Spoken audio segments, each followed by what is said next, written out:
Pablo les está explicando que Jesucristo es Dios, pero que esa persona que veían los apóstoles y que incluso de repente algunos de sus mismos lectores lo habría conocido, o sea, físicamente, corporalmente, ahí estaba contenido Dios. En él, en Jesús, se contiene corporalmente la plenitud de la divinidad. Un misterio. ¿Cómo Dios, ¿no?, pudo, por decirlo así, abajarse tanto, ¿no? Y sin embargo lo hizo. Entonces, las cartas pues explican a los fieles la profundidad del misterio de Cristo y el significado salvífico de la fe en Él. El comportamiento del cristiano. ¿Cómo tiene que ser el comportamiento del cristiano? El modo de convivir dentro de las comunidades, es decir, dentro, por decirlo ya con nuestros términos de ahora, dentro de una parroquia, dentro de una diócesis, porque ya empezaban a funcionar así desde un primer momento la iglesia y esas diferentes comunidades, ¿no? Ya empezaban a funcionar como seguimos hasta ahora. Entonces, comprensiones incorrectas del Evangelio, también se da eso. Y, por ejemplo, San Pedro dice que hay muchos que interpretan mal los escritos de San Pablo. Fíjense lo que dice San Pedro, ¿eh? Que ya hay algunos que interpretan maliciosamente los escritos del hermano Pablo, dice, ¿no? Entonces hay comprensiones incorrectas del Evangelio o de conductas incompatibles con él. Y otra perspectiva es la profética, que en este caso se trata del libro del Apocalipsis, que nos presenta a Jesucristo vencedor. Fundamentalmente, eso es el Apocalipsis, una presentación de Jesucristo vencedor, y por lo tanto el cristiano no debe tener miedo. Aquellas expresiones pues tan conocidas, no tengan miedo, que especialmente pues la hizo muy conocida el Papa San Juan Pablo II, pero ya desde antes otros papas también han hablado de eso, ¿no? Y actualmente también el Papa Francisco, ¿no? Pero sobre todo el Papa San Juan Pablo II, en las primeras palabras con las que empezó su pontificado en octubre de 1978, fueron precisamente eso: no tengáis miedo, no tengáis miedo. Bien, entonces, así, ¿qué contiene el Nuevo Testamento? Pues el misterio de Cristo desde perspectivas diferentes. Y también diversidad de contenido y unidad fundamental. En el Nuevo Testamento hay una diversidad de contenido, casi podríamos decir cada escrito es diverso uno del otro, y sin embargo a la vez hay una gran unidad. En su unidad como Nuevo Testamento, los libros que lo integran mantienen al mismo tiempo su diversidad propia. Pensemos, por ejemplo, en la forma como escribe San Pablo y en la forma como escribe pues, el apóstol Santiago, su carta, la carta del apóstol Santiago, ¿no? San Pablo pues siempre habla pues directamente, es muy fuerte, a veces muy radical, ¿no? Y parece que rápidamente se enfada San Pablo, ¿no? Pero sin embargo, junto con el de Santiago, que tiene otra forma más, por decirlo así, pues más suave de decir las cosas, o San Lucas en su Evangelio, ¿no? Y sin embargo, hay una unidad pues fundamental, ¿no? Porque todos hablan del misterio de Cristo y presentan la doctrina dada por nuestro Señor, ¿no? Entonces, en su unidad como Nuevo Testamento, los libros que lo integran mantienen al mismo tiempo su diversidad propia, contribuyendo cada uno a su manera a dar a conocer el misterio de Cristo y resaltando diferentes aspectos en la forma de vivirlo. Todos ellos reflejan la fe en Jesús resucitado. Eso es fundamental. Hace un momento les hablaba que el misterio fundamental de toda nuestra fe es el misterio de la Santísima Trinidad. Pues el misterio fundamental de nuestra salvación, de nuestra redención, es la resurrección de Jesucristo. Fíjense, el misterio fundamental de nuestra fe en Cristo es su resurrección. Es su resurrección. Pero el misterio fundamental de toda nuestra fe es la Santísima Trinidad. Pues en el Nuevo Testamento se refleja la fe en Jesús resucitado. Es la fe en Cristo, es decir, el Mesías, el ungido de Dios, que además era hijo de Dios y Señor, Señor de cielo y tierra. Todo eso se refleja a lo largo de todo el Nuevo Testamento. En todos habla el mismo Señor. En su unidad, el Nuevo Testamento, el Espíritu Santo muestra la unidad de la Iglesia. A lo largo de todo el Nuevo Testamento se ve la acción del Espíritu Santo. Pensemos solamente en el Evangelio según San Lucas. Desde un primer momento está presente el Espíritu Santo. Pensemos en el mismo escrito de Lucas, pero que es en los Hechos de los Apóstoles, que es de Lucas. A lo largo de todos los hechos, de todo este libro, Hechos de los Apóstoles, pues está presente el Espíritu Santo. Por lo tanto, la lectura del Nuevo Testamento conduce al conocimiento más profundo de Jesucristo y a una comprensión católica de la Iglesia. Y por eso aquí ya hacemos, para terminar todo este capítulo del Nuevo Testamento en general, fíjense, hacemos una comparación o cotejamos la vida del catequista con lo que acabamos de decir. Cuán importante es para el catequista tener un conocimiento de la Sagrada Escritura. Ya de hecho, con la participación en la Santa Misa, uno va leyendo, va escuchando el de la Sagrada Escritura, ¿no? Especialmente del Evangelio. Pero de repente trazarse pues un plan, tenemos todo, como les digo a veces a los seminaristas, tenemos toda la eternidad para ir leyendo, ¿no? Leyendo y meditando la Sagrada Escritura. Tenemos toda la vida, toda la vida. Entonces, no nos propongamos de repente decir, bueno, en estos 3 meses voy a leer toda la Biblia. No, empezar. Nuevo Testamento, Evangelio, 28 capítulos, el Evangelio de Mateo, 28 capítulos, cada día un capítulo, no dura más de 5, 8 minutos.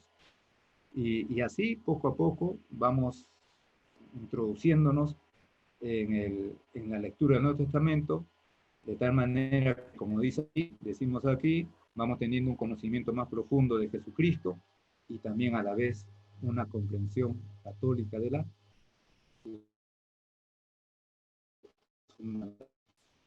Bien, terminando este apartado.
recordando, el libro de los Hechos de los Apóstoles es el quinto libro que aparece en el canon del Nuevo Testamento, ¿no? Primero está Mateo, luego Marcos, Lucas, Juan, que son los cuatro evangelios, inmediatamente viene Hechos de los Apóstoles. Les vuelvo a repetir, lo que vamos a decir aquí no agota todo el contenido de los Hechos de los Apóstoles, y aunque le dedicáramos pues todo el año, como se lo dedican los seminaristas en estas clases, tampoco agotamos. Fíjense que han pasado pues 20 siglos y la Sagrada Escritura y cada uno de los libros de la Sagrada Escritura y los Hechos de los Apóstoles se siguen comentando y se sigue profundizando y se sigue meditando, ¿no? En todo caso, les repito, pues son líneas de trabajo, pistas de trabajo que nos pueden dar a cada uno pues diferentes iniciativas, ¿no? Uno puede decir, bueno, voy a leer más detenidamente lo que me cuenta los Hechos de los Apóstoles acerca de Pentecostés, por ejemplo, ¿no? Y efectivamente ahí me lo cuenta, ¿no? Bien, entonces, con el nombre de Hechos de los Apóstoles se denomina desde mediados del siglo II al segundo libro de San Lucas, ¿no? Decimos el segundo libro porque el primer libro es el Evangelio. El tercer Evangelio tiene como autor San Lucas. Y en Hechos de los Apóstoles, el Hecho de los Apóstoles, también su autor es San Lucas. Y efectivamente, en el primer capítulo, en el versículo primero, San Lucas dice esto: escribí el primer libro, querido Teófilo, sobre todo lo que Jesús comenzó a hacer y enseñar,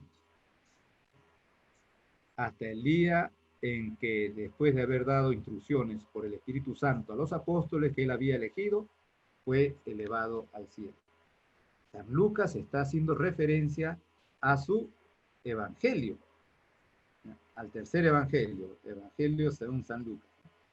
Y aquí en este caso, como lo acaban de escuchar, se está dirigiendo a Teófilo, igual como al inicio de su evangelio. También se dirige por Teófilo. Bien. No hay constancia de que su autor le diera ese nombre, es decir, que lo llamara Hecho de los Apóstoles. No se sabe, porque el libro no es un relato sobre la actividad de los apóstoles, sino que describe las primeras etapas del desarrollo del cristianismo en conexión con los trabajos misioneros de los dos apóstoles más destacados, Pedro y Pablo. Ya les decía hace un momento, ¿no? El libro Hechos de los Apóstoles, podríamos llamarlo también Hechos de Pedro y Pablo, ¿no? Porque sobre todo se habla de ellos. El libro tiene estrecha unidad con el tercer evangelio. Ya les había dicho un solo caso. Así como en el tercer evangelio se habla mucho del Espíritu Santo, en el libro de los Hechos de los Apóstoles se habla de manera insistente del Espíritu Santo. Y así como en el tercer evangelio Lucas me presenta a Jesucristo dirigiéndose a Jerusalén, y en Jerusalén enviando a sus apóstoles a todo el mundo, pues en Hechos de los Apóstoles encontramos efectivamente cómo los apóstoles salen a todo el mundo. Es decir, hay una estrecha unidad entre Hechos y tercer evangelio. Si en este, es decir, lo que les acabo de decir, ¿no? Si en el evangelio se narraba la actividad de Jesús subiendo a Jerusalén y cumpliendo su misión redentora en la ciudad santa, los Hechos de los Apóstoles comienzan cuando Jesús, el Señor exaltado a la derecha de Dios, envía a sus apóstoles a ser testigos hasta los confines de la tierra. Hay una perfecta y estrecha unidad. El libro de los Hechos de los Apóstoles, que tiene 28 capítulos, ¿no? igual que el primer libro, el primer evangelio, San Mateo. El libro concluye cuando Pablo llega a Roma. Llega a Roma porque lo han llevado, mejor dicho, porque lo han llevado cautivo, preso. Y vive con libertad lo relativo al reino de Dios y al Señor Jesucristo. Porque entonces se han cumplido ya, en cierto modo, las promesas del Señor. Entonces estos son unos puntos acerca de este libro de los Hechos de los Apóstoles, pero hay más. Hay más. Temporal y geográfico, Lucas narra las etapas más relevantes de esta historia de salvación, porque otra característica de San Lucas es presentarnos la historia de la salvación traída por Jesucristo dentro de la gran historia de la humanidad.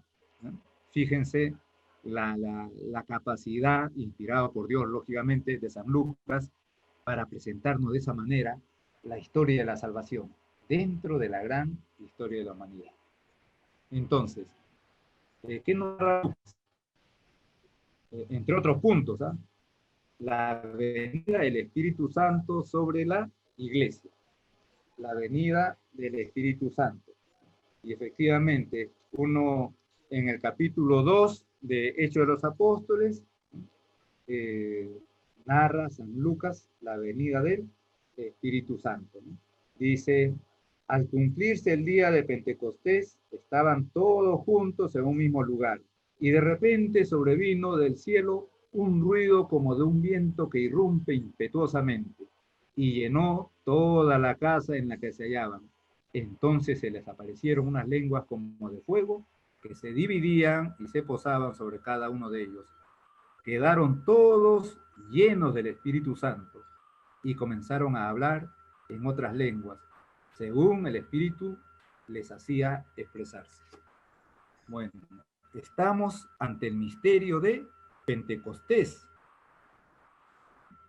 uno de los misterios más grandes y más fundamentales de no solamente la historia de la iglesia, sino de la humanidad, porque a partir de ahí va a empezar pues un cambio que ha cambiado pues todo el occidente, toda la humanidad, ¿no? De todos los tiempos. Bueno, esto me lo narra aquí, en el capítulo 2 de Hechos, ¿no? La venida del Espíritu Santo sobre la iglesia. La primera predicación en Jerusalén, ¿no? Inmediatamente San Pedro se va a poner a predicar, ¿no? Ya sin ningún temor, fortalecido en su voluntad por la acción del Espíritu Santo y a la vez inspirado en su inteligencia por la acción del Espíritu Santo, que les va pues a iluminar especialmente y también a fortalecer especialmente. Se inicia la expansión de la iglesia, la primera predicación en Jerusalén. Después, expansión a las regiones vecinas de Samaria y Judea. Todo esto está narrado ahí. Recuerden lo que dijo nuestro Señor. Vayan al mundo entero, prediquen el Evangelio a todas las gentes, bautizándolas en el nombre del Padre, el Hijo y el Espíritu Santo, enseñándoles a guardar todo lo que yo les he mandado. Y luego empieza ya la predicación por Asia Menor y hasta Roma. Aquí, por ejemplo, se está refiriendo a las grandes misiones realizadas, misiones apostólicas realizadas por San Pablo. San Pablo y algunos ayudantes, San Bernabé, por ejemplo, San Marcos, el autor del segundo evangelio, en algún momento fue acompañante de San Pablo. Y ahí, para que vean una cosa curiosa, que los apóstoles pues también tenían su carácter, ¿verdad? Les cuento rápidamente que en el primer viaje apostólico de San Pablo, no lo proyectó San Pablo, sino Bernabé, San Bernabé. ¿Ya? San Bernabé. ¿Sí me escuchan? Sí, padre, sí. Padre, Ya. sí. Ya. Sí, Sí, padre. padre. Ya, entonces San Bernabé le dijo, bueno, todo esto consultando pues a la, a la, a la iglesia a la que pertenecían, que era Antioquía, por decir a la diócesis, ¿no? Porque no podían hacer como ahora, pues un sacerdote no puede decir, y, bueno, yo me voy a trabajar en tal parroquia, ese es el obispo que tiene que mandarlo, ¿no?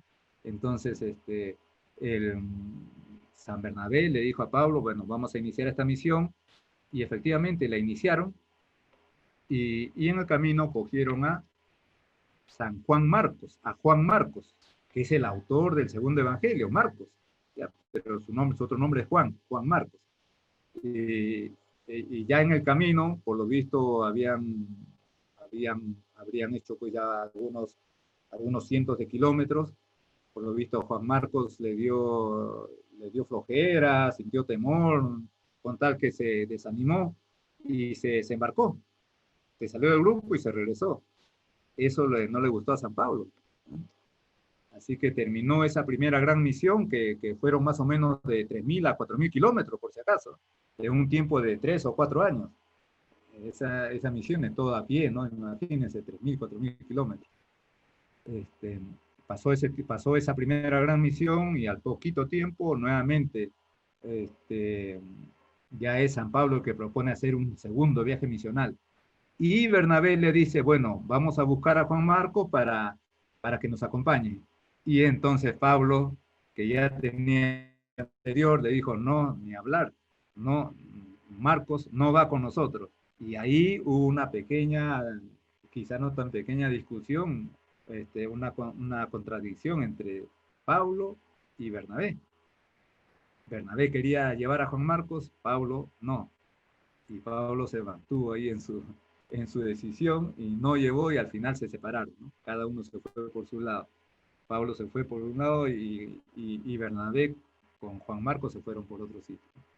Pero bueno, son cosas que también a los grandes santos. Pero después, pasado el tiempo, encontramos a San Pablo en una de sus cartas haciendo referencia a Juan Marcos. Dígale a mi hijo que venga, que me acompañe, ¿no? Como lo ha hecho siempre y tal. O sea, ya se habían reconciliado, si podemos decir así. Quizás nunca se enemitaron, simplemente que hubo esa contradicción, ¿no? Bueno, para que vean eh, que, que, que estaban también pues con todo este espíritu y que no faltaba pues esta contradicción, ¿no? Bueno, esto nos lo presenta el libro de los Hechos de los Apóstoles, ¿ya? Esas grandes misiones de San Pablo. ¿Ya? En su primer viaje misional, pues como les he dicho, recorrió 3.000, 4.000 kilómetros. En el segundo viaje misional, otro tanto, ¿no? Otro tanto, 4.000 kilómetros. En el tercer viaje misional, lo mismo. A lo largo de esos viajes, San Pablo iba fundando comunidades cristianas, es decir, iba dejando parroquias establecidas, iba dejando al frente un jefe que con el paso del tiempo, o mejor dicho, que ya estaba dando los primeros pasos para la formación de la jerarquía, es decir, obispos, sacerdotes, diáconos. Estaba dando los primeros pasos, San Pablo. Eso lo veremos después más detenidamente, ¿no? Pero ya esto se narra en este libro, Hechos de los Apóstoles. Se narra también el desarrollo interno de la iglesia primitiva, ¿sí? Bajo el impulso del Espíritu Santo. Esto es lo que les acabo de decir, el hecho de que San Pablo empiece a fundar comunidades, una genialidad, pero también inspirado por Dios. Se va fundando comunidades cristianas. Bueno, pasa por ejemplo, por Corinto, carta de San Pablo a los cristianos de Corinto, ¿no? Carta de San Pablo a los colosenses, es decir, a los cristianos de Colosas. ¿Por qué? Porque ya ahí había fundado una comunidad cristiana, había dejado una parroquia establecida, con un sacerdote al frente. Este, todo eso pues inspirado por Dios, pero también la genialidad de San Pablo. San Pablo era muy especial, eran como se dice ahora, un cosmopolita, un hombre del mundo, era San Pablo, como los catequistas, son personas del mundo, ¿no? Ustedes saben mucho más que nosotros, mucho más que los sacerdotes del mundo, de la calle, de las familias, de los hijos, ¿no? Del pueblo. están en medio del mundo. No, San Pablo era así, además que hablaba en griego, ¿no? Era judío de nacimiento, pero también era de nacimiento, era romano. O sea, incluso San Pablo lo va a decir eso, ¿no? En una ocasión estaban a punto de castigarlo porque según ahí en un pueblo estaba haciendo desorden. Las autoridades romanas estaban a punto de castigarlo, lo tenían ya ahí listo para recibir los azotes, y San Pablo va a decir: ¿le es lícito castigar a un ciudadano romano sin juicio? Inmediatamente fueron a llamar al tribuno, al jefe, ¿no? Y vino corriendo el tribuno y dijo: ¿Tú eres romano? Sí. De nacimiento, dijo San Pablo. Y el otro, el tribuno, el romano, el soldado romano, le va a decir: pues yo adquirí pagando mucho dinero. Fíjense que ya en esos tiempos había coimas seguramente, ¿no? Había adquirido la ciudadanía romana pagando mucho dinero. Pues San Pablo dice con orgullo, dice: yo soy romano de nacimiento. Bueno, por algo Dios lo buscó para extender pues la iglesia, ¿no? Bueno, y todo esto lo cuenta pues este libro, Hechos de los Apóstoles, ¿no? Que narra también el desarrollo interno de la iglesia primitiva bajo el impulso del Espíritu Santo. Es Él quien da vida, fuerza y consuelo a aquellos fieles. Se refiere al Espíritu Santo. En cada momento vemos al Espíritu Santo actuando casi de manera física. Con San Pablo, a San Pablo le va a decir: no vayas a este pueblo. A San Pablo le va a decir: anda a este pueblo. Sepárenme a San Pablo, va a decir el Espíritu Santo. Todo eso está ahí en este libro, ¿no? Es el Espíritu Santo quien, con la llamada a los gentiles, dirige a los apóstoles a realizar el anuncio de la salvación a todos los hombres. Efectivamente, el Espíritu Santo pues es el que a un soldado centurión romano le va a decir que vaya a buscar a un hombre llamado Simón, es decir, a San Pedro, para que él venga y les hable de la nueva fe. Y ahí San Pedro va a ir, eso está en el capítulo 10, como lo ven ahí en el PowerPoint, y San Pedro hablando a este grupo, entrando a una casa de paganos. Ya a San Pedro no le importaba nada, un judío no podía entrar a una casa de paganos. Empieza a hablar de la nueva fe, y el Espíritu Santo baja sobre esos paganos como bajó en el día de Pentecostés. Por eso a ese acto se le llama la Pentecostés de los gentiles, la Pentecostés de los paganos. Es el momento en que los gentiles, los paganos, son llamados por Dios, ¿no? Los apóstoles comprenden que también ellos eran llamados por Dios a la salvación, ¿no? Y después, por esta continua presencia del Espíritu Santo, el libro de los Hechos de los Apóstoles ha sido llamado el Evangelio del Espíritu Santo. Realmente el Espíritu Santo le llamamos el gran desconocido. Y sin embargo, en el libro de los Hechos de los Apóstoles, su actuación, su acción es realmente aplastante. Aplastante, hay que leerlo con calma.